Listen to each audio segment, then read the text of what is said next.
Welcome to OTT Talks, a series of conversations with think tankers, policymakers, and experts around the world.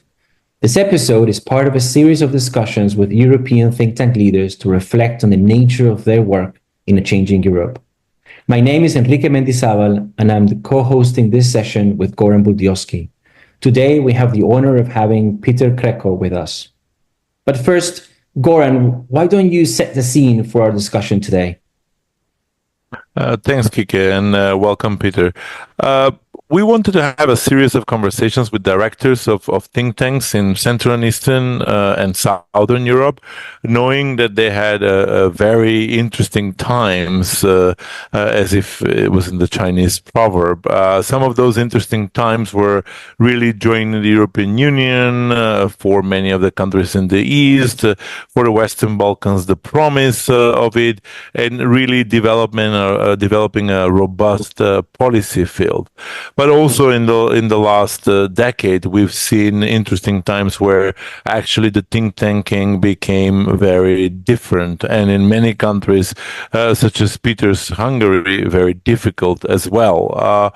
And that's why we wanted with this series to talk to directors. Usually, people like Peter talk a lot on political issues, on everyday subjects, but we wanted in this series of conversations to dive deep in the background of their work, in the way how their think tank functions, what does it mean for them, and as well by doing so also take the document a number of lessons learned, a number of strategic decisions, and the ways how those think tanks have grown, have shrank, or changed focus, navigated difficult political circumstances, and if those directors, after so many years in the field, still believe in the value of think tanks in their own country and region.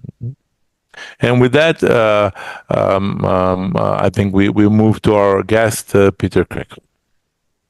Thank you, Goran. Yeah, so after this brief introduction to the series, let me welcome our guest, Péter Krekó, director of the Political Capital Institute in Hungary. Peter, when I was doing some research for this, hi Goran. Hi, Goran. Hi, Peter. When I was doing some research for this, I found that you are a political psychologist.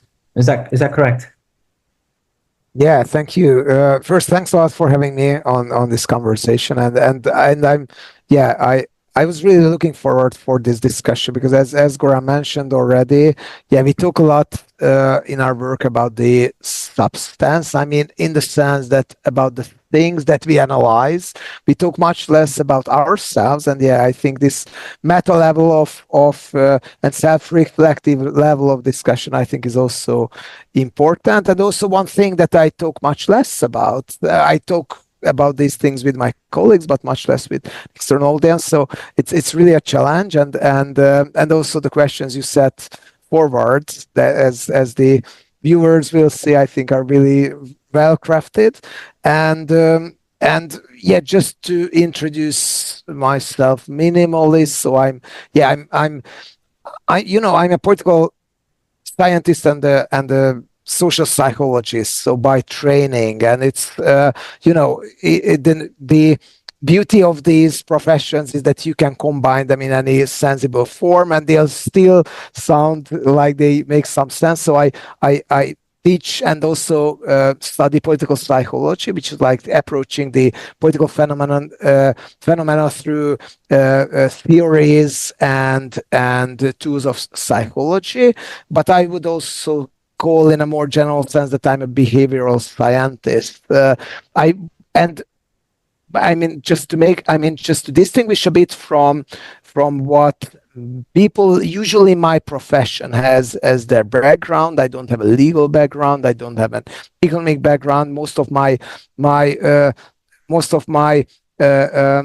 people in my family are economists, unlike me. So I'm a black sheep, being in social sciences, and I do think that especially if you take a look at the situation in let's say, in this region, the Central Eastern European region, legal frameworks rarely are the real limits of political action. I think it's like political science and especially psychology are just simply better to describe the nature of the things as it happens in the region. But of course, you can say that it's my personal bias because this is my background.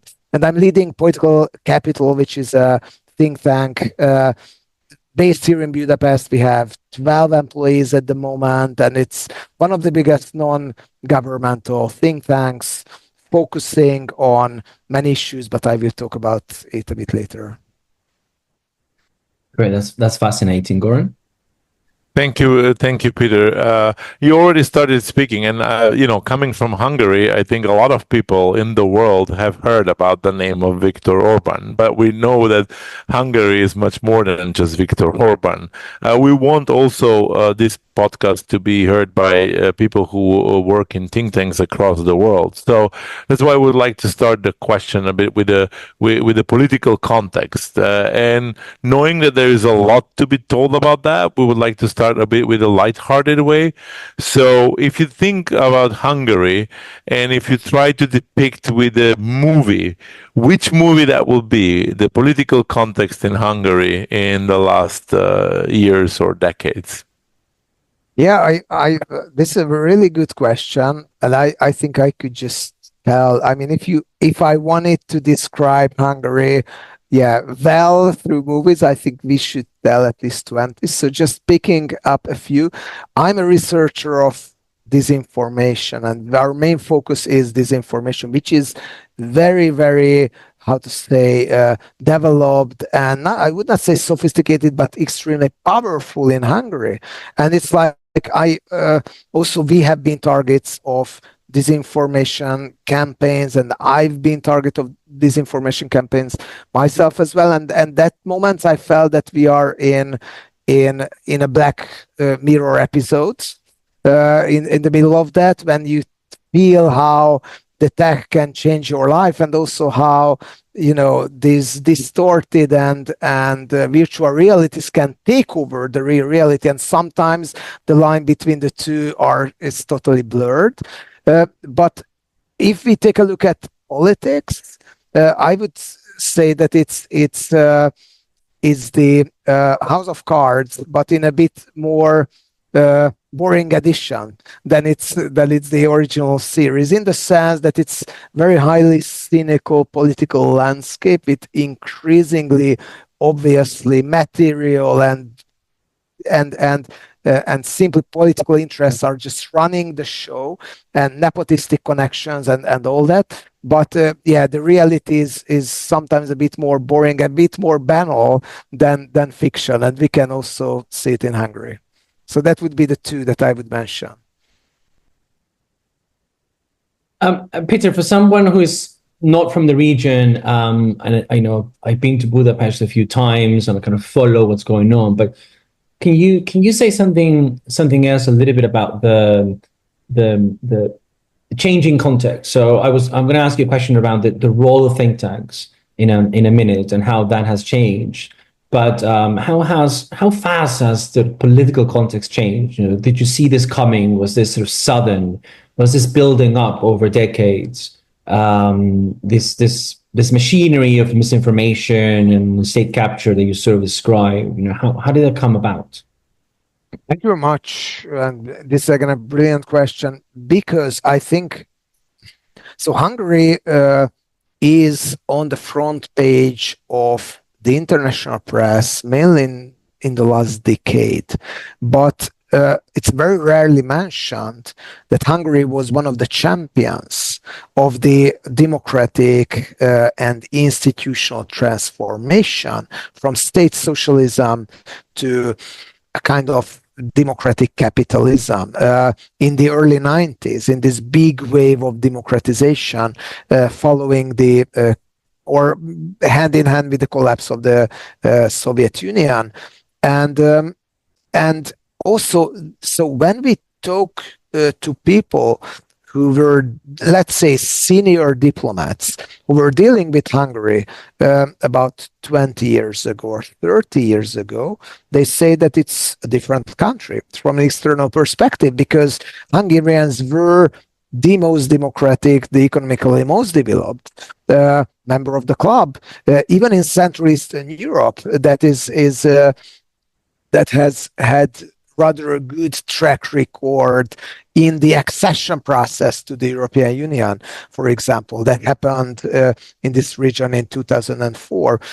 So I would say that one lesson that we learned in Hungary is that I had some bad feelings when Fidesz came back to power in 2010 about their possible motivations and especially the what a party can do, one party with the two-thirds, with a constitutional majority, and we can get back to that later. But what really happened, how quickly you can destroy and demolish democratic institutions, how quickly the society follows, and how easy it is to change people's mindsets if you have a strong grip on the media. I think it's fascinating for a social scientist and for a psychologist and a political scientist. I think as a citizen of the country, it's a bit more scary also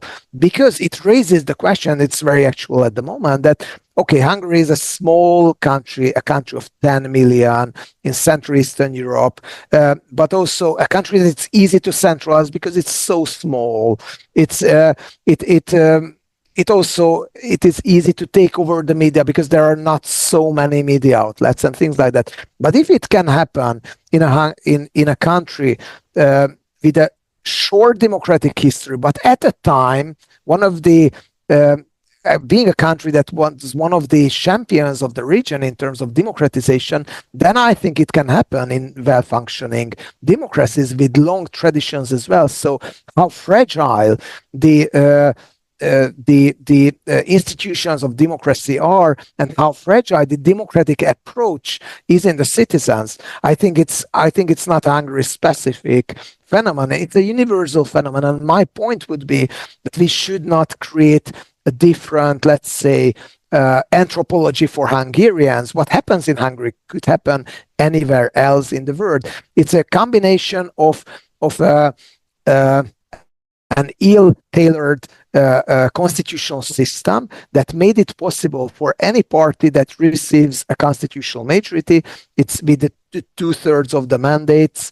Back to 2010, it was with less than 51% of the votes for Fidesz, a bit less than a majority, but not the two-thirds of the votes. It was just absolute majority of the votes. It was transformed into a constitutional majority, and with a constitutional majority you can do practically anything, and it's only the EU that preserves some constraints, but these are rather weak constraints for an autocratic and increasingly autocratic regime. So I think that's an important lesson for not just for Hungary but for the rest of the world as well. And also, of course, it was a combination of some other things. It's like the collapse of the left and the liberal side, plus a very talented leader who could create a tribe successfully out of the political right in Hungary. But you can have these phenomena in other countries as well, and this combination.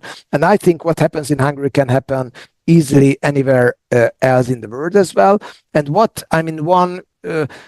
what we could feel on our skin as in our think tank capacities. I also do some other things. I teach in a university, but it's not the only thing in my professional life. But what changed a lot is that before, I think, this transition in 2010 to a post-democratic regime have begun, I think the culture of debates and the culture of fact-based analysis was much stronger and more developed than it's now. And I think what we see is that the gradual erosion of let's say analysis that do not want to push one particular agenda, but want to argue something based on the facts, and that's I think something that makes think tanks life quite difficult in a increasingly polarized environment.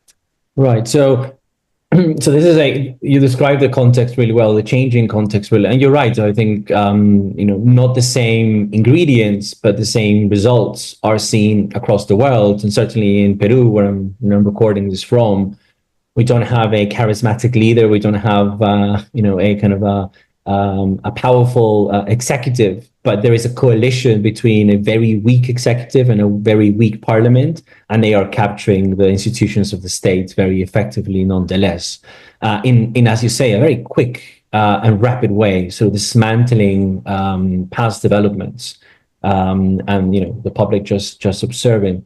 So I was going to reflect that I think last time I was in Budapest was about a decade ago, and I remember meeting several think tanks, and I had the impression that the scene was quite lively. That the Central European University was there, attracting students from across the world. Open Society Foundations was based in Budapest.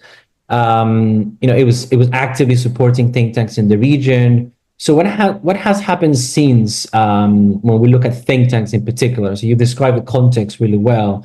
Can you tell us a little bit more about the major shifts in the role of think tanks in Hungary and in the region in that last decade?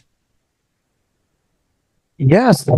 So first of all, just to set the context for the viewers who have less direct experience with Hungary, because I think the picture that comes through the international media can be sometimes a bit distorting and a bit exaggerating, in the sense that Hungary is put in the same line of de-democratization in many of the articles as, let's say, Russia, as Turkey, and with, of course, the direction and the tools and the ideological framework are being quite similar in most of the cases of de-democratization. I think there is a DNA of de-democratization, but I mean, where do you arrive and where you are at a certain moment makes a huge difference. So guys like us, regularly publishing analysis in academic platforms, in non-academic platforms, in the public, in Russia or in Turkey, could be mostly in jail at the moment, and we are not. And it's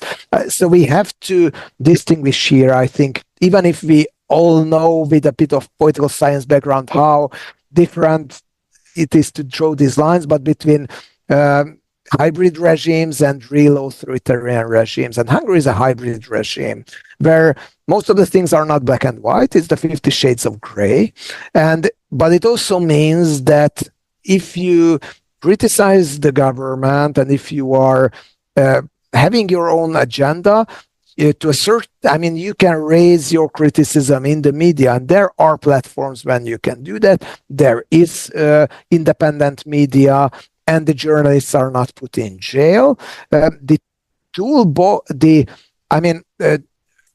regime rather has a much more sophisticated toolkit through which it wants to dominate the system and the public life, and it's mostly through the manipulation of the information. And it's Sergei Guriev and Daniel Treisman has a good term that I like to apply to Hungary, and this is informational autocracy or spin dictatorship, a kind of regime, a hybrid regime where that it's not openly violent, that where the most important toolkit is not, let's say, cracking down protests with the policeman putting opposition politicians in jail. Of course, you have the administrative side of making the life of institutions that are not relied by the government more difficult through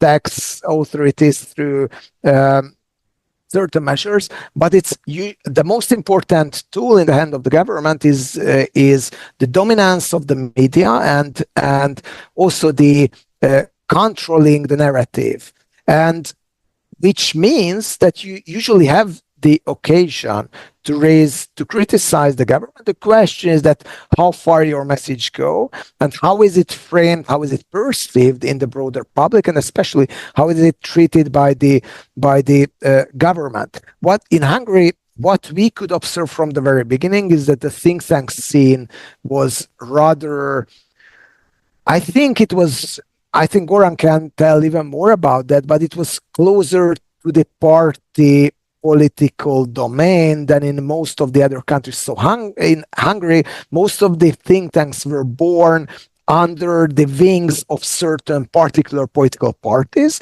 and their function was to push the same messages, but from a different role. So it was part of the party political toolkit. And Political Capital, my institution, was different from the beginning. We were not representing any particular political parties, even if we had some consultancy until 2009, but to different political players. But it was a scene that was dominated by parties from the very beginning. What has changed after 2010? And as you say, it was a gradual. I think it was much better in, let's say, 2012, 2014 than it is now. Is that the think tank scene have become also more tribal as politics as well, more black and white. I think even more dominated by party political interests. And it's not just true on the governmental side, it's more visible on the governmental side, but also, you have think tanks and pollsters, for example, who are on the opposition side as well, or non-governmental side, that are publishing, polls that have zero relationship to reality and have only one particular goal, and it's, full, keep the wishful thinking alive. So feed the wishful thinking. So read polls that you would like to read, and that's clearly visible. And also, I think there are less and less independent players in the think tank scene.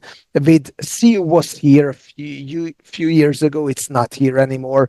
CUDI, Democracy Institute, is here. That is still, I think, an important player in stimulating good discussions in Hungary, inviting good academics, but also public intellectuals. But it's a closing space. So that's what how it's characterized that. And with just only one sentence, because everyone talks about Péter Magyar and the new emerging politician in Hungary that has the real chance of defeating Viktor Orban in the next election.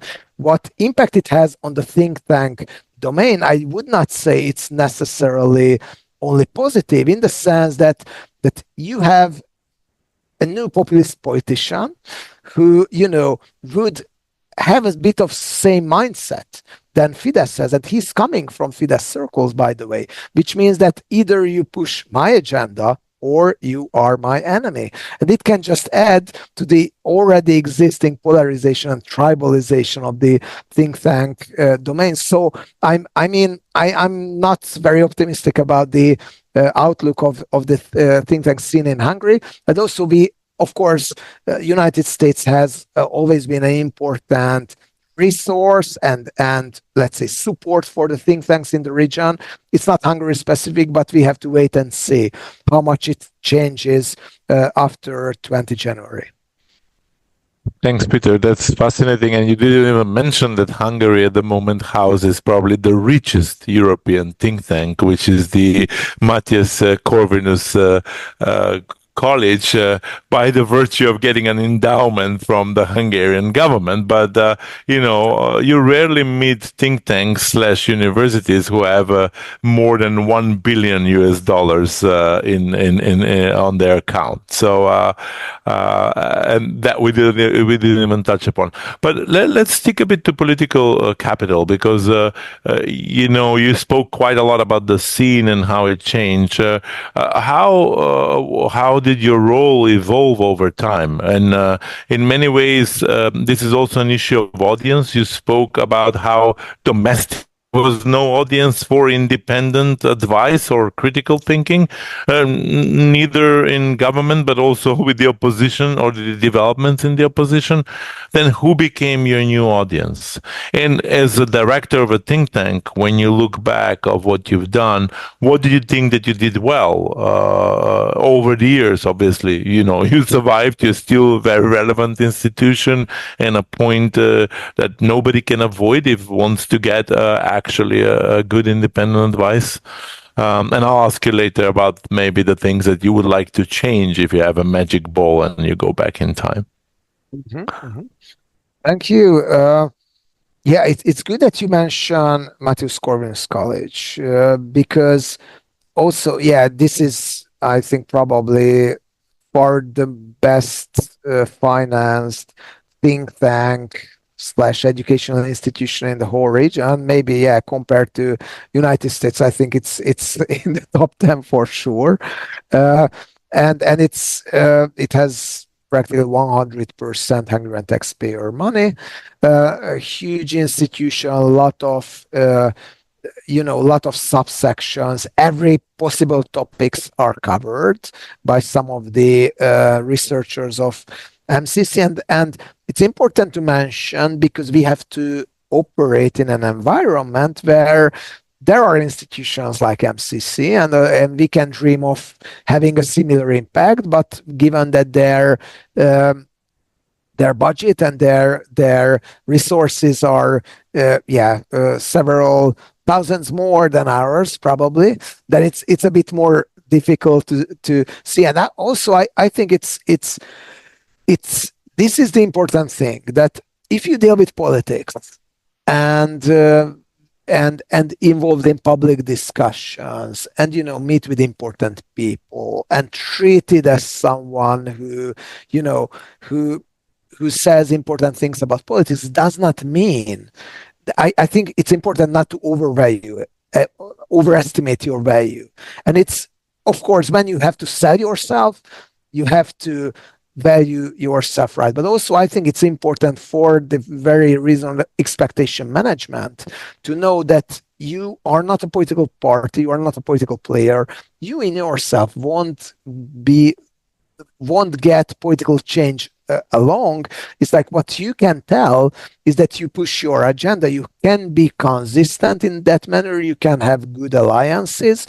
You can make you can make good initiatives that many people listen to. You can make good analysis that reaches the public, plus possibly some stakeholders as well. But you cannot substitute the work of the politicians, because this is sometimes what, especially in periods where party politics are very weak, this is what you as a think tank or an NGO leader is expected to do, to do the work of the parties that they don't do. And this is, I think, important, that you can't do that. And also, I think MCC will be able to make much more changes in Hungary than we are able to. But still, what we feel is that, and it's, I would also partially respond one of your question on the successes. One particular successful initiative we have, for example, that I think we are one of the proudest of is our summer university, where we can every year collect about 30, sometimes 35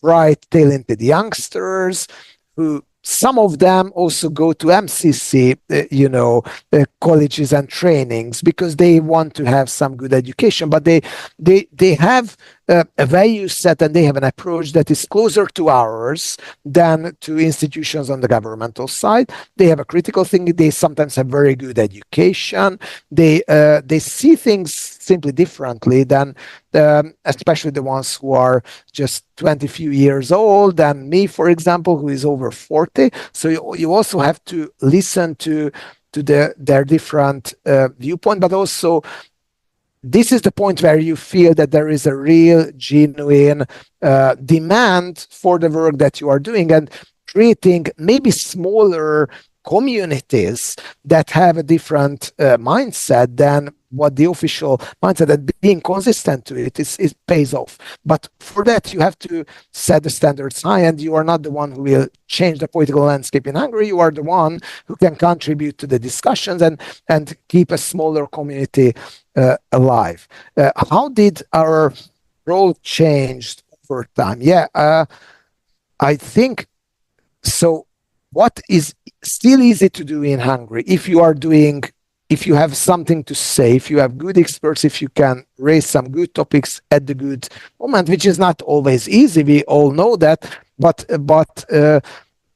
sometimes you can have success in that. So having an impact on the public life is still public discussions on the media, raise your voice in the media. It's still much easier than having any kind of impact on the political decision making, which is like if we write an analysis on Russian influence in Hungary, for example, we do not receive calls from the Interior Ministry that, guys, please make a training out of this topic for us, because we have a bit of different approach in that respect than the Hungarian government. And in our main topic these days, besides this information, is mostly this foreign policy aspects of foreign influence and the impact of authoritarian superpowers on political players.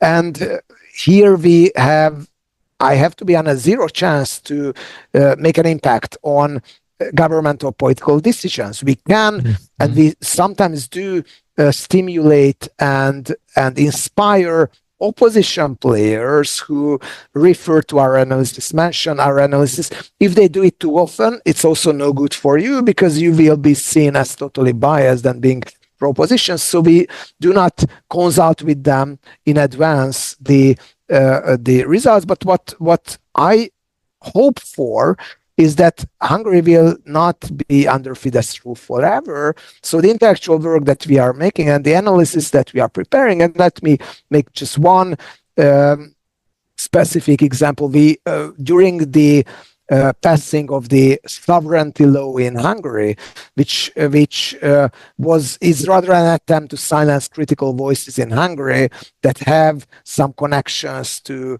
non-Hungarian institutions as well. So when this sovereignty law was passed in Hungary, we prepared another sovereignty package, an alternative shadow report, 21 points on how to really strengthen Hungarian sovereignty from Russian influence, from Chinese influence, from shady Iranian ties and things like that.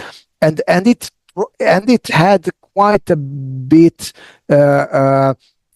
feedback, a strong echo in the public, but also in the party domain as well. Parties were debating about that. The government was really angry about that. And I think that we have put together a good proposal that was read by many people, including stakeholders. Hungary will be not Viktor Orbán's country all the time.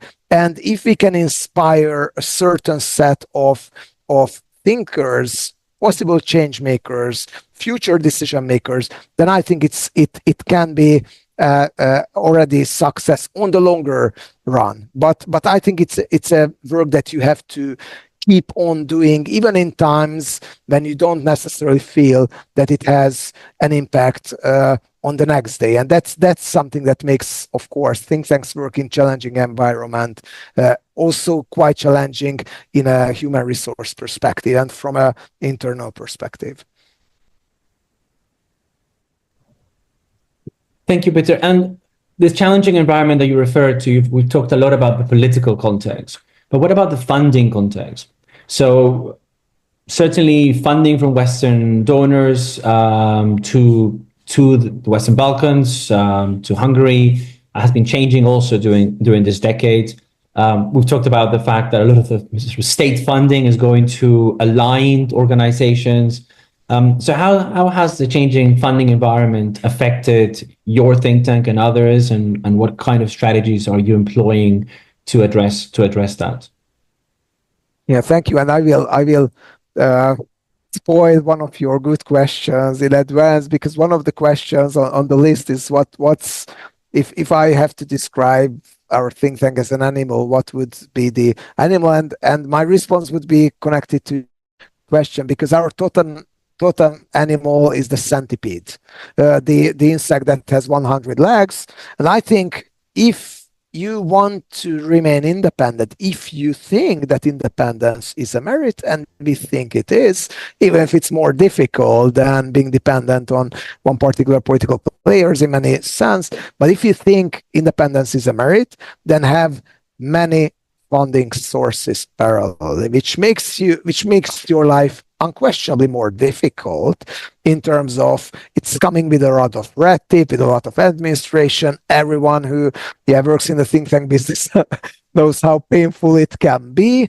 But if you don't have one or two dominant sources of financing, but you have many, it also means that if you are one of or two of your legs are cut off, then you have still enough to stay alive. And that's I think what we learned mostly after 2010, and I think we invented a model, and of course nothing is totally shock proof, so we will see in the next years how it operates. But I think we managed to create a bigger group of cooperating institutions that can provide, on the one hand, independence for us, on the other hand, also sustainability on the longer run. And given that all of our donors are listed on our website, I'm happy to list a few, and it's just for the audience to have an idea. But look, you can visit our website, politicalcapital.hu, and you will see the list there. So we have projects with the European Commission. So that's the advantage, I think, of being an EU member state. I mean, among others, even if the governmental funding or the funding to Hungary as a member state have cut in many sectors in the last years, it's still you can apply for grants for the European Union, and even for good projects. We can run, for example, a big anti-disinformation project, and could create a hub against disinformation with the support of the European Commission. We also have some US donors, International Republican Institute, National Democracy Institute, National Endowment for Democracy, and also in the European landscape we have, or among German party foundations, we have practically cooperation with all of them except except the party foundation of Die Linke and the future party foundation, I think, of AfD. I think we also won't have very strong cooperation with them. So, but we try to keep our partners broad, also in the sense of political leaning and political, affiliation. It's not because it's not just for opportunism to have as much sources of funding as possible, but we also think that if you have more cooperating partners, even if it's tiring, then you just hear more perspectives, you have more information, you can do better analysis. So if you just close yourself in your bubble, which is very easy to do, and this is, I think, one threat to the think tank work in general, but you have a bubble that expects you to say certain things and to represent a different a certain list of topics. So but you have to resist this temptation to a certain extent. And I think the advantage of having more cooperative partners and supporters as well is that you can combine more points of view in your work. And also, I mean, you cannot be bought up by one single source, because you rely on many. But again, it has its operational and technical difficulties and management difficulties on the everyday level. Hope it was a response to your question. Yeah, but let me ask you a quick follow-up question before we take a short break, which is, you were describing a kind of pre-2010 period of sort of democratization and sort of fairly dynamic civil society space. which I think is quite common around, for many other countries, experiencing that period of boom, right? Where a lot of civil society organizations appear, emerge, grow. The space is quite dynamic, and it's mainly funded by and supported by international cooperation. And I'm always sort of surprised about how those periods of growth of civil society and openness do not often come accompanied by the growth of a domestic political philanthropy sector that decides to invest themselves in think tanks. So now you're going through this period after 2010 where things are getting worse, and you're still describing the same sources of funding, right? Sort of foreign sources of funding. So I wonder if you could describe a little bit, is there a domestic funding scene for think tanks or policy research organizations in Hungary, or this never materialized in the way that exists in Germany or France or Spain or other EU countries? Very good question. I think there is, and it's like we have a bit of experience with it, good experience. Also, we have some, not some cooperation also with multinational companies in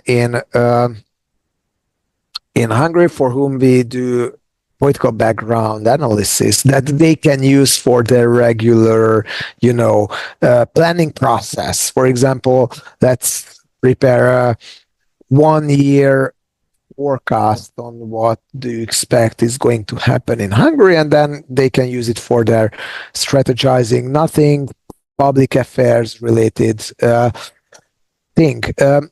I think there is some possible, philanthropists who could finance think tanks. I mean, honestly, it's still easier, I think, to go to the established sources of financing because you have the avenues of asking for research, and the rules are more clearly said there, which I think is also important. And I think it's the question is that how much time you would like to deal with. And of course, what we don't want to but have to deal with, I mean, a lot of red tape coming with small corporations and small projects. It's of course a pain in the ass, but if you have private donors, you have other pains in the ass, which is like they want to interfere too much into your work. And it's like if you go to one businessman, they have big egos, they can't really tell you what they want, and then you have to push back a different kind of difficulties. So far I think we have less, we have some experience with that, but most of our finances, as you say, are rather this more traditional granting institutions, and but also I think for the sake of transparency and for the sake of predictability of pressure from donors, maybe this is the best thing what you can do, because if you receive some grants for a big grant making organization, usually the ones who have the money and the ones who make the decisions, so there is a distance, an institutional distance created, which and it's not always artificial and just a smoke screen, but sometimes it's real. And if you receive big private donations, I think it's usually not the case. And it's people, and also there is one more thing, that if you give money for philanthropy, classical philanthropy, let's say projects to feed children in poverty, then it's an easier thing because just by mentioning that you support this very project, it raises your image. If you support the think tank, then the goal and the purpose is a bit more difficult to use for PR purposes. Therefore, I think you have to have one agenda, which is like to have some influence into the work of this institution and to push some particular agenda through that. And that's something that I think it's just easy to handle with bigger donors, but I don't have any problem. Of course, I mean, in a resource scarce environment, you have to try anything. You have to do. You have to go for every possible opportunity, but you also have to learn what works, and you also have to keep the sources of funding that gives you the biggest independence possible. But also, I'm saying that with the presumption that you are interested in independence, because I think this is something that we can put a question mark after. And yeah, I think you have much better and much greater overview of the global think tank landscape than I do. But I think all over the world, the think tank scene is becoming increasingly tribalized and polarized, and again, occupied by particular political interest and occupied by particular business interests, and that's I think many of the think tanks are happy to accept this rule if they receive enough money. And maybe it's easier to operate in that environment. This is not the way that we have chosen. And what we are proud of is that we could keep up independence in an environment that is that helps anything but independence. And with that, it's time for a break. But when we return, we will explore the strategic choices that Péter, as a leader, and the Political Capital Institute as a think tank have had to make to adapt to their changing context and the need to prepare for the future.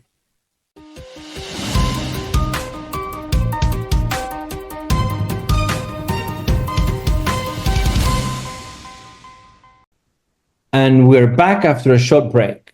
So let's continue with a question on the personal impact of all these changes on Péter as a think tank leader. But first, Goran, you had a reflection about philanthropy in Hungary and the region.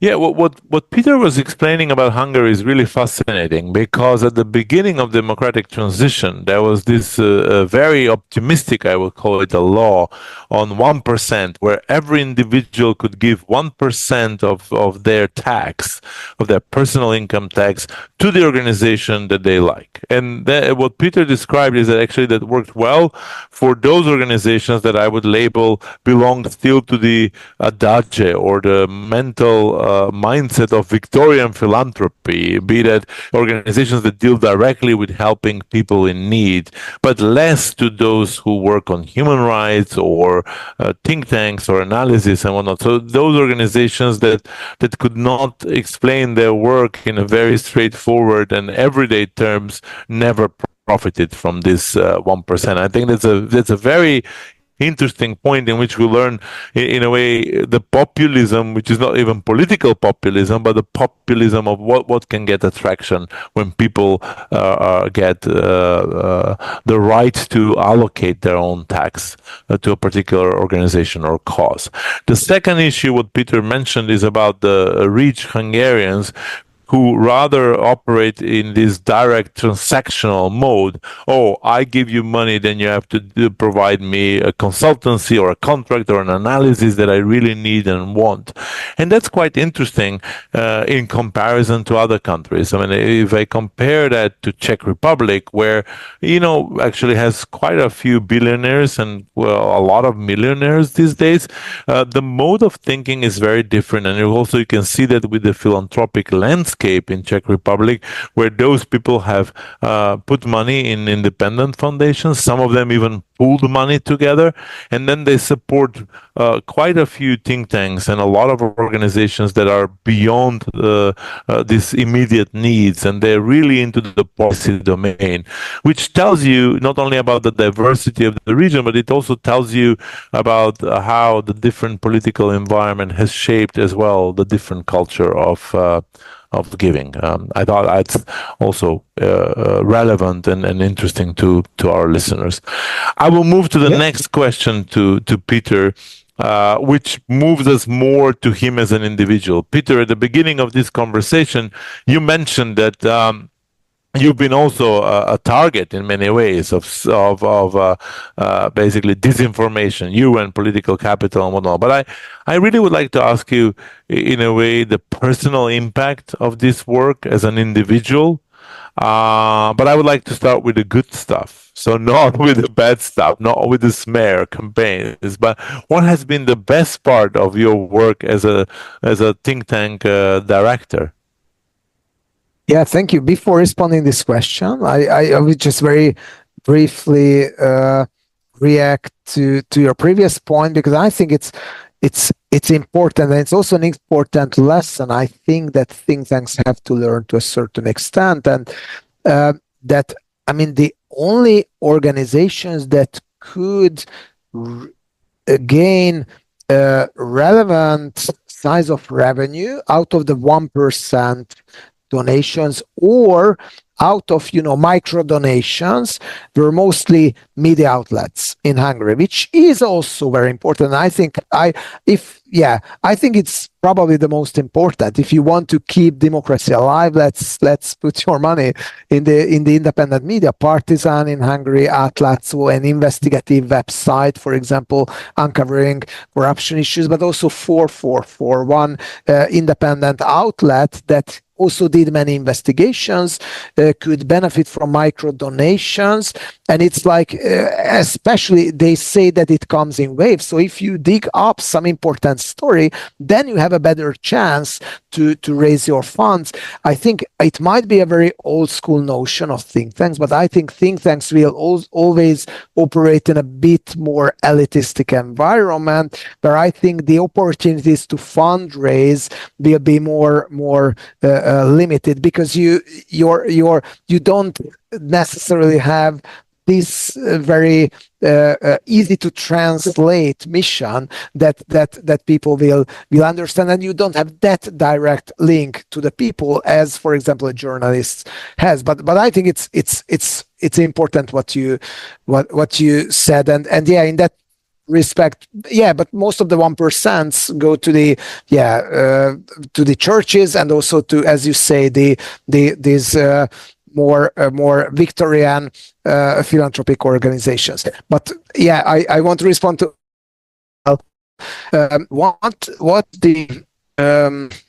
what is the thing that I enjoy the most and has been the best part of my work as a think tank director. I was thinking about that. I could not name one, but I think I can name a few. One is the summer university that I mentioned, that we do in every year in the last 5 years, and it has been a success. And also we created a alumni network that I think operates rather good. So this is one important confirmation of our work. I would also just say one small particular story, and that I think highlights the importance of the work as the thing of the think tankers. And this is one when I was receiving a Twitter message from an Azeri human rights defender, which is a pretty heroic work, I have to say. So we can whine about the state of democracy in Hungary, but compared to Hungary, what's happening in Azerbaijan is way worse. And he thanked me and my institution for mentioning Azerbaijan in one of the analysis as this typical autocracies, which is not a very brave thing to do, honestly, for us, because it's on the one hand, it's a trivial case. On the other hand, it's we are not living in that country. But he told that it just helps his organization at the moment was doing some kind of fundraising and also some kind of advocacy in international institutions to provide with some arguments. So I think this point is important, because if you do your analytic work, sometimes stating the obvious, if you do it well or in the right time, it can also help a few people. And also a third thing, what I would mention would be our Budapest Forum, the annual event that we organize with my institution, when we had highlights such as Margaret Atwood. She was just joining online, but she was reflecting on an ongoing ban and restriction of some book sales in Hungary in her address. And also we had many high-level politicians and public intellectuals such as Francis Fukuyama operating in coming to these events. And also we were rather encouraged by the governmental feedbacks to these events. It was the Prime Minister himself who called this event like a top gathering of liberal intellectuals in Hungary, which he painted as a horrible thing, but it was, the best praise and that we could receive. And and also I would mention a very last thing, which when I felt that our work is important, because I think, let's be honest, as a think tank leader, you always have to think about in what sense your work makes sense to the community that you're serving, and what's the purpose of your work. And when in one of the undisclosed secret service documents that were produced by one of the Hungarian secret services, my institution was mentioned as the institution that is having a huge impact on the public discourse on the Russia-Ukraine war in Hungary. Then I felt that we just don't need any better PR than the Hungarian government, painting our work. So I would just mention these few. I could come up maybe with some better ones if I thought more, but that's what just from the top of my head. Thanks, Peter. I always thought that, when you make it to a report to the Secret Service and you like it, that's a particular sense of accomplishment. Not many people can take positives out of that, but I think it also reflects the difficulties and the particular challenges when you operate in an environment where democracy has been partially or fully suspended, as you mentioned. I think it's important to be aware, and I'm saying this not only as someone who follows Hungary. I'm saying this as a former donor, where you are actually a lot of organizations and a lot of people who work for these organizations have to pay attention that the signs of relevance or the proofs of relevance will be very unusual. It won't be just because you've been quoted by Financial Times, but because you found yourself and your name in an obscure, and leaked probably report of the Secret Service, and that's probably means a bigger recognition of your relevance than the quote in the Financial Times. But when you're a donor, it doesn't feel that way. More often than not. I can definitely understand it, and it's like just reflecting on what you have said. I think it's the reason why I can also treat it as a positive signal and be happy about it, is that Hungary is a country where democracy has eroded, but not totally eroded. So, but because a report like that does not followed so far by the arrest of the leaders of the organization or to suspending the organization. So when I talk to guys from Memorial, for example, the human rights watchdog, or the historical watchdog, or how to call them in Russia, that is practically operating as not just as a foreign funded organization, but as an illegal organization anymore. They were much less happy about the administrative steps. So I'm just saying that because I even if we operate in a challenging environment, I think it's important to distinguish the challenging environment that we have in Hungary from the really challenging environments that we have in more full-fledged autocracies. Can I challenge you a little bit on the negative aspects? Please do. On the positive, on the personal negative aspects. of the work leading a think tank in the environment that you are describing, especially in, being part of a system that is, I think the way you described it is, at least for the last decade or a bit more, it's been in decline, right? The openness, the opportunity, the freedom, the maybe the peace of mind for yourself, for your colleagues, for your staff has been in the decline. What effect does this have on you, on your colleagues? How do you see maybe others responding to it? Are people leaving the sector, just giving up?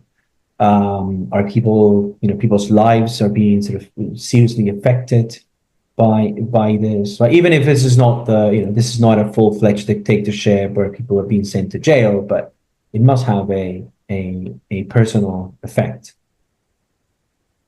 Yes. Yeah, that's clearly very important, and I would broaden the scope here, because what I will describe is also you can feel it in the, let's say, independent media in Hungary, and it's coming in waves in the NGO sector, so it's not limited to the think tank sector. So if you represent a certain value set that you, after subsequent elections, you receive the feedback that it serves some kind of minority in the country, and it's not necessarily a majority. Yeah, democratic values, according to every polls in Hungary, are a majority. Yeah, most of the Hungarians still want to belong in the Euro-Atlantic alliance.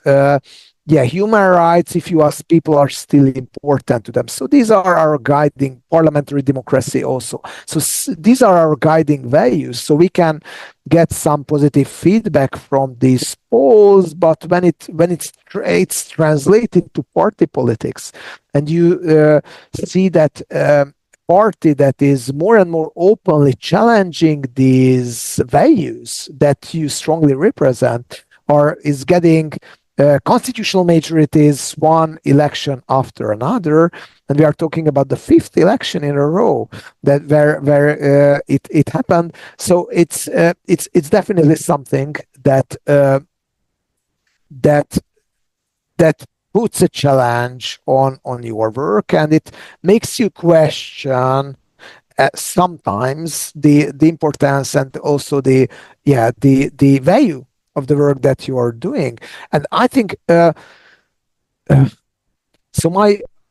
think the ways to overcome that is, first of all, and of course no one knows if it really happens, I'm still optimist in the sense that I think that our work will be written with, not with black, but with golden letters in the history books. But we don't know, of course, it's which direction the history evolves. But I still tend to think that what we have, this democratic decline, is not the beginning of a new zeitgeist, but it's an anomaly in the, let's say, in the otherwise rather democratic development in the West. Again, you can prove me wrong, not at this moment, maybe in the future, but that's my optimistic take. But also, even if not, I think you can say to yourself that you still have a community to talk to, and you have to get more and more feedbacks on that. What is the community that you're talking to? Is your work still relevant? Is it make sense to journalists, to certain stakeholders and so on, but to students and so on? If it does, then keep on doing, because then this is the third thing. If you have some clear values, you have to represent them, even if the words change around you, even if what you represent is becoming a minority topic, even a fringe, even if it's becoming stigmatized, you have to be loyal to your own values. But and you can persuade your colleagues as well, who are having these dilemmas about that. It's not always easy, I have to say. And I think, the fluctuation in the think tank sector, in the NGO sector, in the media is bigger than before.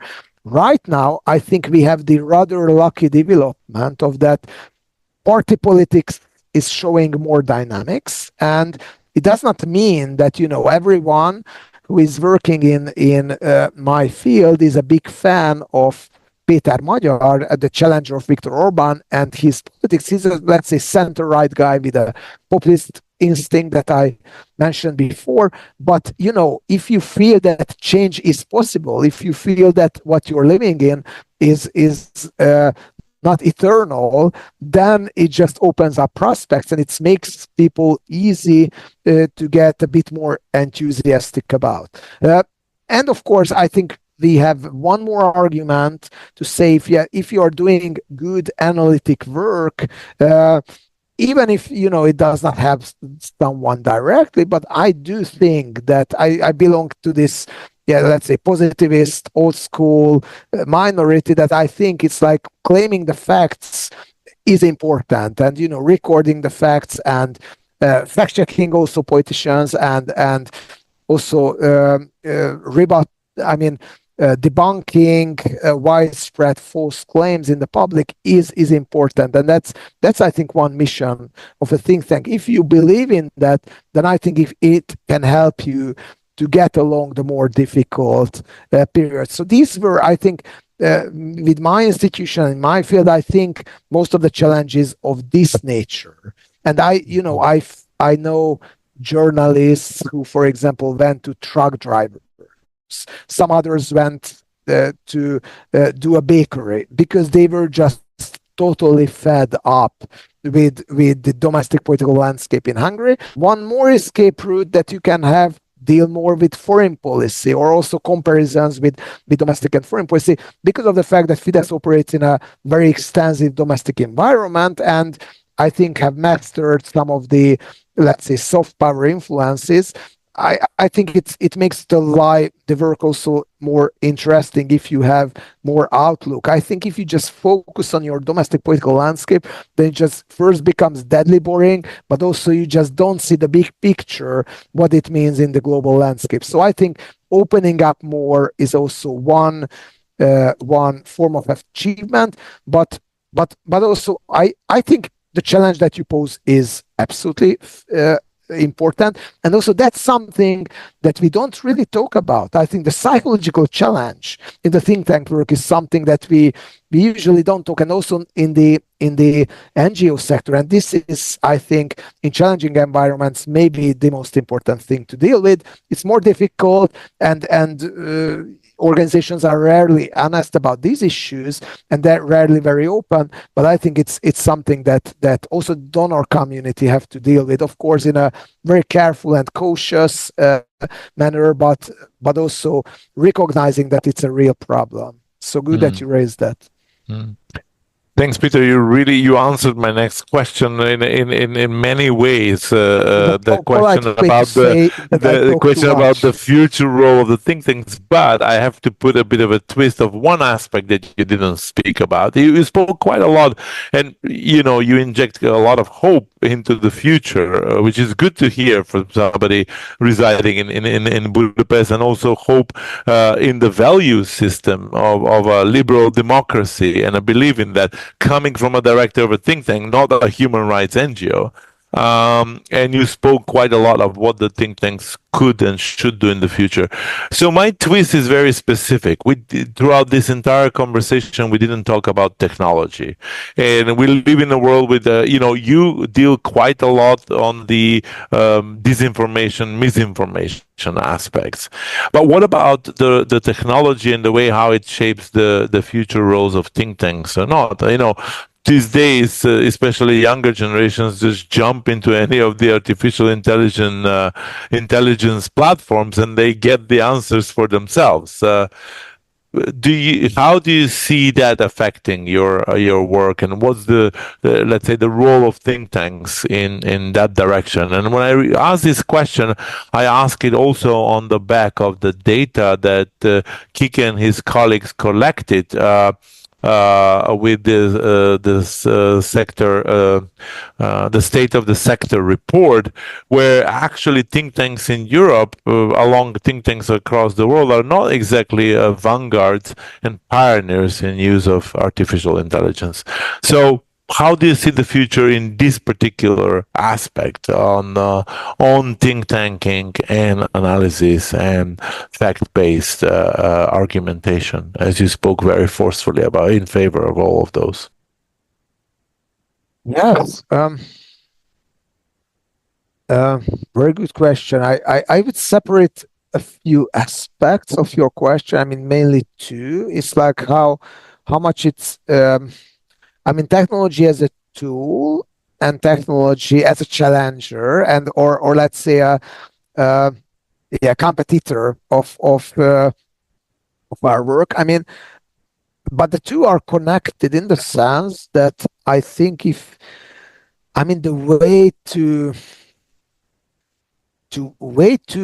be able to claim a bit more than ChatGPT does as a think tanker, because to sharpen your question, this is the real dilemma, right? And first of all, let's try to boost your work through the best tools of artificial intelligence possible. And I have to tell, it's challenging. Even if you have some colleagues who are very open to learn new things, to try out new things, to experiment, to understand, and so on. And I'm lucky to have a few colleagues like that. And we could bring up, I think, some really good analysis. For example, I want too much of self PR, but it's like we analyze the political advertisements on Facebook and Google with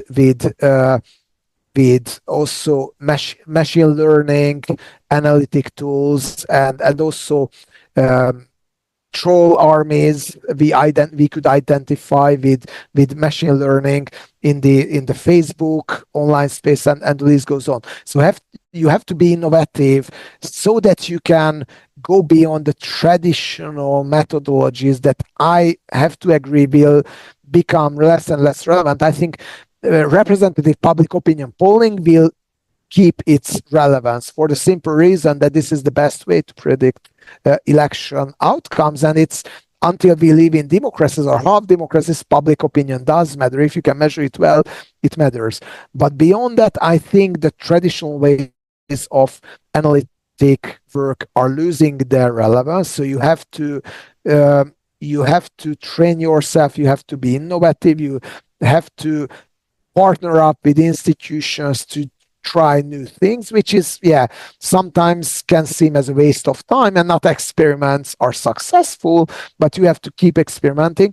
The other thing would be just the total opposite of that. It's like the other way out of that, ChatGPT tells you everything what you need to know, is to build up credible personalities who will be more trusted than ChatGPT for a simple reason that they are personalities, that they are human. So I still think there is a merit of classical political analysis as well, even if you state the obvious, if you do it in a manner that can attract and entertain many.